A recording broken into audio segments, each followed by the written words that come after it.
ਉਹ ਬੜੋਦ ਨੂੰ ਮੈਂ ਪੁੱਛਿਆ ਹੈਗਾ, ਉਹ ਕਹਿੰਦਾ ਹਾਲੇ ਦੇਣਾ ਵਾ, ਤਨਖਾਹ ਨਹੀਂ ਮਿਲੀ। ਬੜੋਦ ਨੂੰ ਮੈਂ ਕਿਹਾ ਹੈਗਾ ਰਾਤੀ ਲੈਣੇ बताऊँ आपको, ठीक है? यहाँ खड़े जाओ।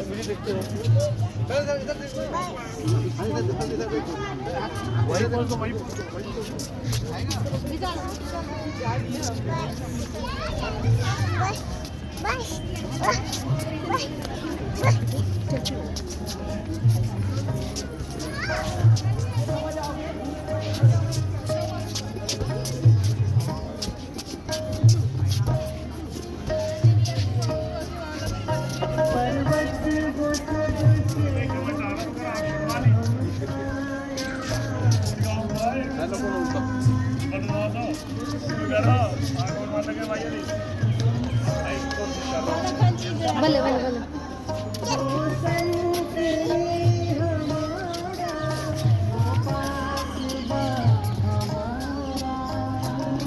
फिरोजा बोल ले